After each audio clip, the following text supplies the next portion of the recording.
Now, with that said, I'd like to start the show and introduce you to Kurt Thompson, MMR. And Kurt is going to talk about something that frankly is near and dear to my heart, because I know it's a serious problem for a lot of people that want to participate in the NMRA's Achievement Program, but they just read too much into what's required. And that's what Kirk is going to try to help us with tonight. And Kirk, I'll introduce you now, and thank you so much for doing this. You're welcome, Jim. All right. I'm going to start with just a simple PowerPoint, and then we can field questions. But as Jim said, Jim and I both come from the same school of thought on this is, as the topic says, don't get yourself wrapped around the flagpole. The requirements just say what they say, and the interpretation is where a lot of people get hung up.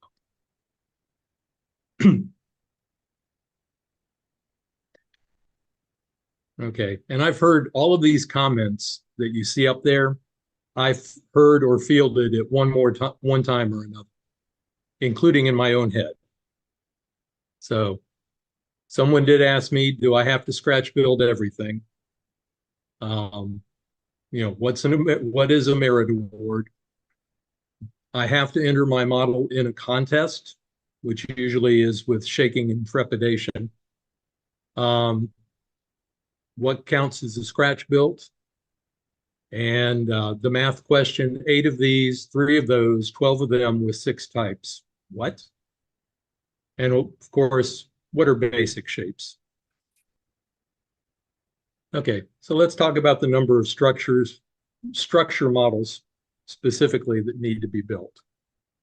And, based on this, what I frequently hear modelers thinking in their head is, I have to build 12 different merit award winning models that have to be judged in an NMRA contest. And one of them has to be a huge building, a huge bridge, or a trestle. Okay, that's sort of right, but let's see what the requirements actually say.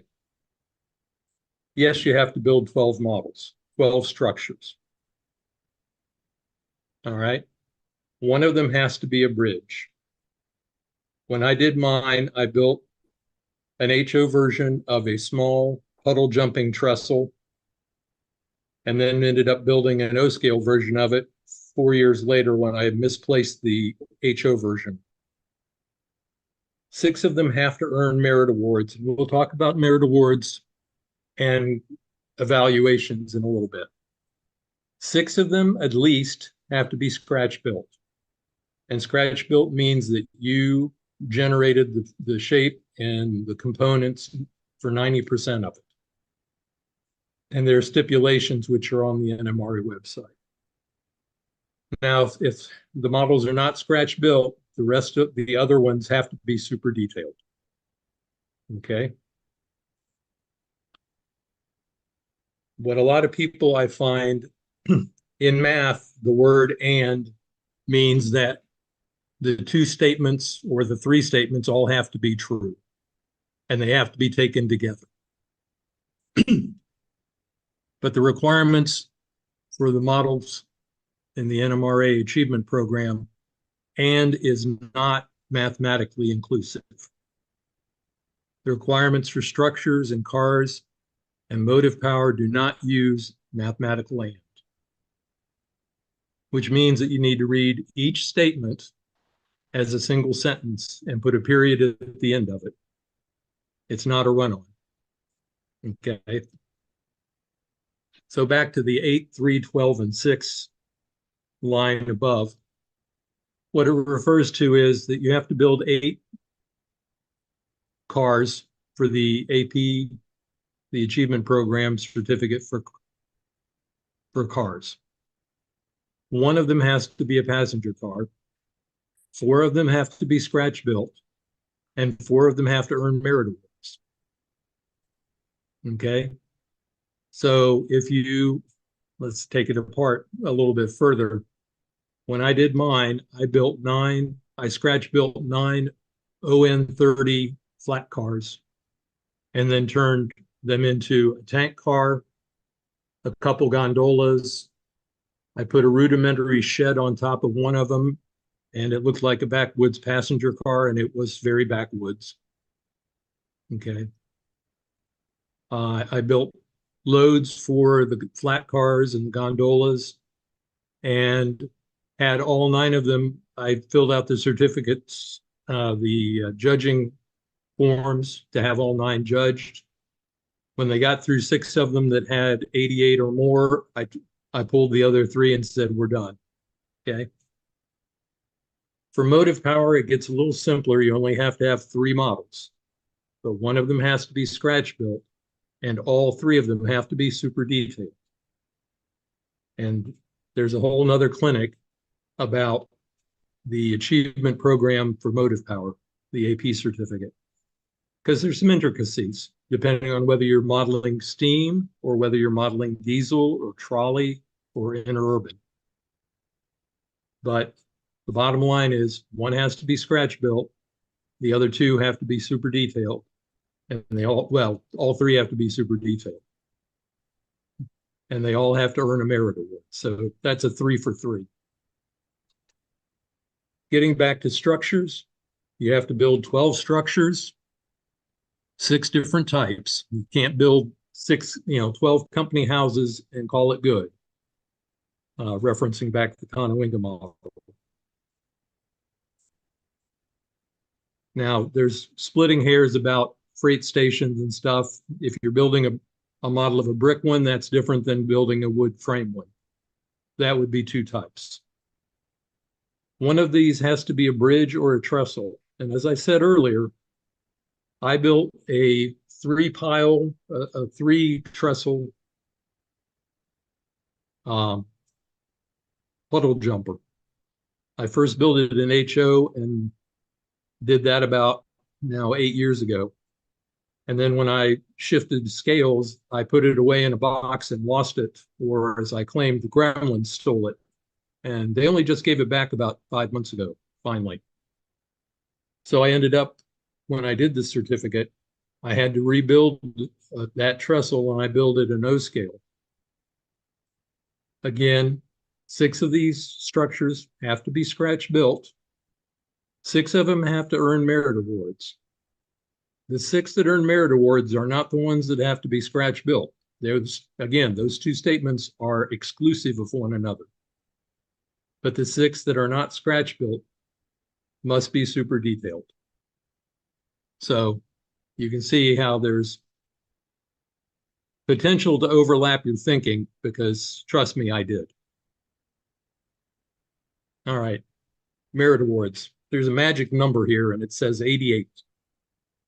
And we all know if you've studied piano, a real upright piano has 88 keys. Has nothing to do with pianos or being tuned. Merit awards, you have to earn 87.5 points in the evaluation. But realize that that's out of a potential of 125 points in the evaluation. So it's not 88 out of 100, it's 88 out of 125. And, academically, that's a C grade. Okay. The merit awards are judged using the evaluation, or evaluated. There's a new name in town. It's an evaluation, not a judging. And there are matrices that are used to evaluate them, and those are in whole numbers. So 87.5 is really a misnomer, because no judge, at no point are you only going to get a half a point in something. You'll either get whole points. Okay. As I was saying, you'll be evaluated. The people doing the evaluation will all be working from the Achievement Program assessment guidelines, which are all available on the NMRA national website. And each model is evaluated in 5 categories. And there's a matrix for each of these 5 categories: construction, detail, conformity, finish and lettering, and scratch building. The matrix have It's a y-axis and an x-axis. Complexity is on the vertical axis, and quality of work is on the horizontal. And obviously, something simplistically done and done poorly is going to be down near 0. And then the upper right corner is something that's very complex that was very well done. And that would net the whole number of points. In construction, that's 40 points. But as they're laid out in that matrix, there is a strong possibility that a model that's not very complex, if it's done very well, can earn more points than a complex model that's done poorly. And the matrices are very good. They've been in place for several years, and they bring conformity to the evaluation instead of what used to be sometimes a very negative feeling is that judging was very, very subjective. And it was who you knew and, just a whole lot of negativity about the subjectivity of it. And the matrices help in that subjectivity, in my opinion. Okay. Questions override confusion. The NMRA website has everything, all the information that I've just referenced here. And I always tell people, if you read something that doesn't make sense, or God help us, further confuses you, don't panic. Take a breath, call your division AP guy, call your regional AP guy, drop an email to the national guy. He will respond. Full disclosure, I'm the AP chairman for the Mideast region of the NMRA. I report to Frank. And if I have a question, I email Frank and Frank gets back. As they say, this is not rocket science. This isn't even naval nuclear power. This is model railroading, and it's supposed to be fun and a way to develop our skills. Now, I will share with you a little background to that note, my personal track record of overcomplicating the achievement program. I was one of those people who thought that I had to scratch build 12 structures, and I knew I only had to get half of them evaluated, but I thought that I had to have them all. And I will tell you that of all of my merit awards and all my models that have been evaluated, not one of them has seen the inside of an NMRA contest room. It's not required. But the whole bottom line is, when you read the requirements, read them individually, stop at the period, start again, and don't overcomplicate this. If you find you are, reach out for help. My name, my email, both of my emails are there at the bottom, and I can be reached through either one of them. And with that, I'm done with the PowerPoint part, but if anyone wants to ask questions, I'll be happy to take them up. I have a question, Kurt. It's Pat Rivard. Okay, who's questioning? Pat Rivard. Oh, hey, Pat. Yeah. Okay. When you're judging in a person's layout room, do you have to be there, or can you be there, or do you have to have yourself absent? Because that would require more paperwork if you were absent. You could stand there and they could question you, and you could answer them.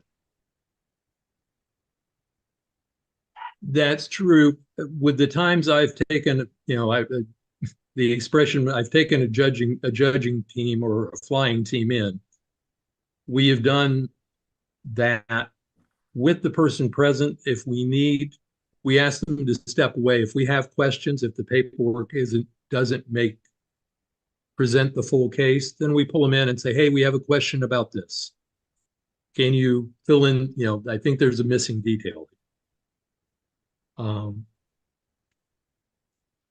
The last time we went to judge, 3 of us went to do someone's AP Civil and their AP Electrical, as I call them, the evil twin sisters of the AP program.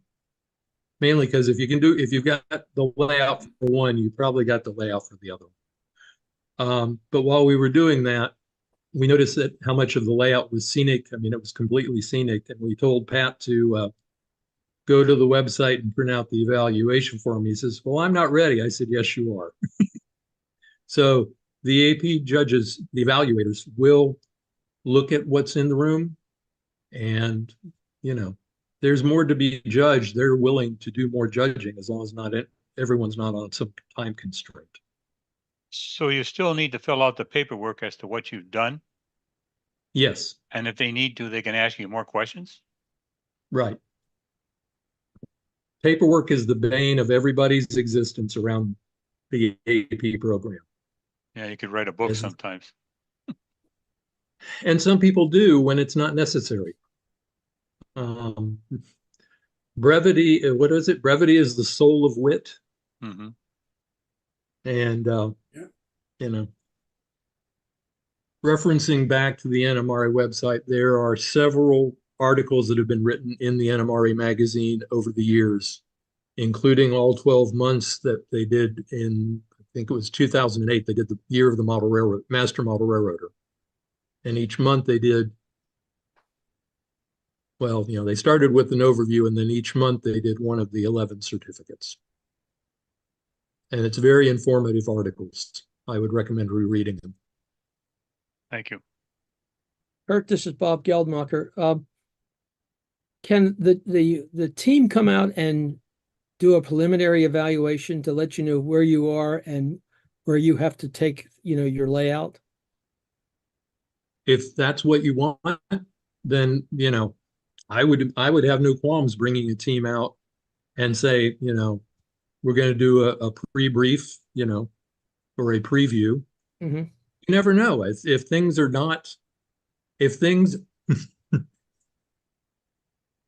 model railroaders are usually their own worst critics. And remember that the magic number on merit awarding is 88. Frequently, I have run into people who are overly conscientious or overly concerned, and actually they've met the bar and exceeded it. Mm-hmm. But yes, to bring a team in as a preview or a preliminary, I'd be absolutely all for that. Okay. A follow-up question. I do a lot of 3D printing, and I know there's other guys on the Zoom that do the same thing. What's the take on scratch building and 3D printing? Okay. The scratch building and 3D printing follows the same logic that resin casting your own parts does. If you did the sketch, if you develop the print file, and not the one that goes through the slicer program, but if you do the CAD drawing and you have it printed, including having it printed by any of those 3D print services, who I will not go listing names because I'll forget half of them and I don't want to. That is considered a scratch built part. Okay. If you let someone else use your drawing, they cannot use it as a scratch built part. It's just another part that they have to list. Okay, good. Part of my AP motive power, I've got sketches, I've got print sketches of a modified Alco box cab that'll fit on a O-scale Roco F7 frame, which will be one of my 3 builds. And I have the long hood, short hood, and cab for the Bush Terminal Ingersoll Rand switchers, the 300 horsepower switchers for Bush Terminal. They're already done. I just have to get them printed. I've already done the side frames for those and had them printed. All of that counts towards scratch building. So 2 of them will qualify above board for scratch build. The other one will be the Alco box cab, because I used and modified the Atlas frame, doesn't count as scratch built, but it will be super detailed. So a scratch built shell built around a commercially available mechanism works.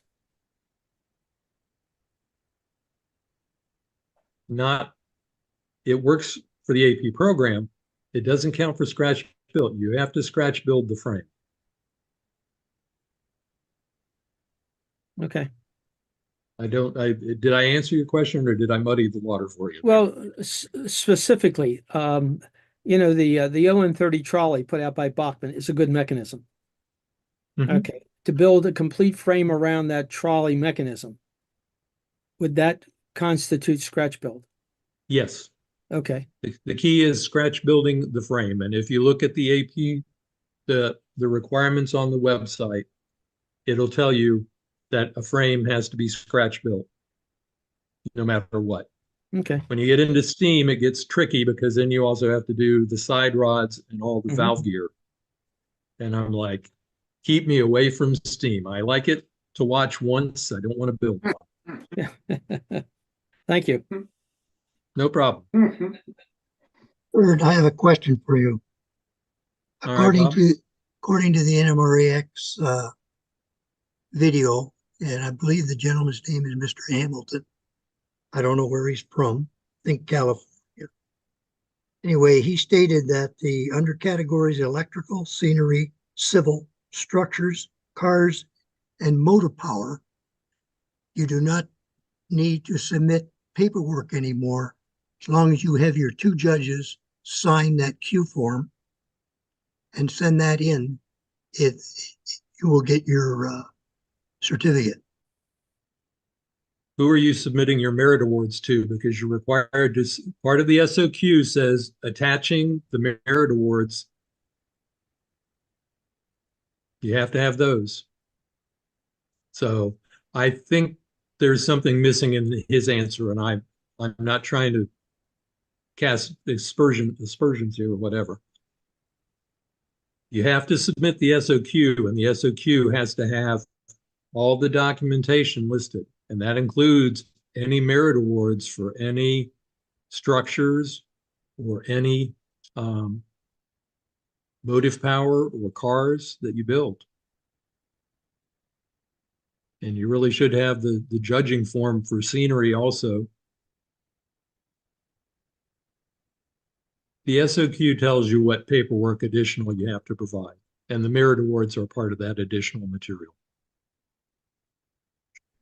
Now you can submit it all electronically as a PDF, and all my subordinate AP people in the Mideast region know that they get the stuff in PDF form. They can send it right on to me, and I send it on to Frank after I've reviewed it and signed it.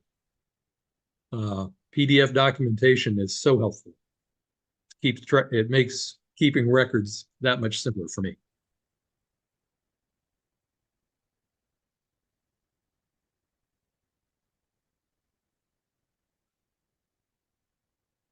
Anybody else?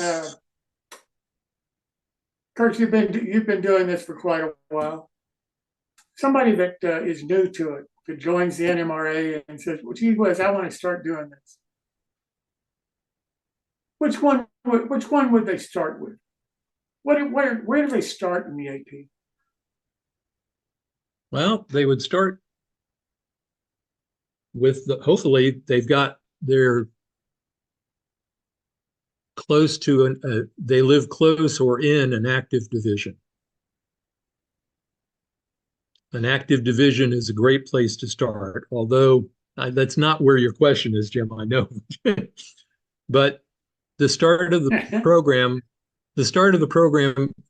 there's an offshoot called the Golden Spike. And it's kind of a get your toes wet, for the new modeler. Okay. I did not, truth be told, I didn't participate in the Golden Spike. But I started because I had been dealing with, I had been involved with an operating group for 3 years after I first joined the NMRA. So my first certificate was chief dispatcher. And then from there, I went to the next two social ones, as I called them, volunteer and author. And starting with the Golden Spike and starting with a division that's very active, it can flow very quickly.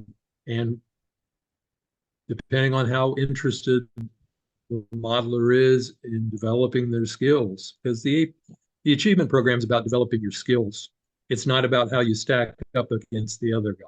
That's what NMRA contests are for. And I'm not a participant in contests. As I said before, I got all my merit awards done because in individual evaluations.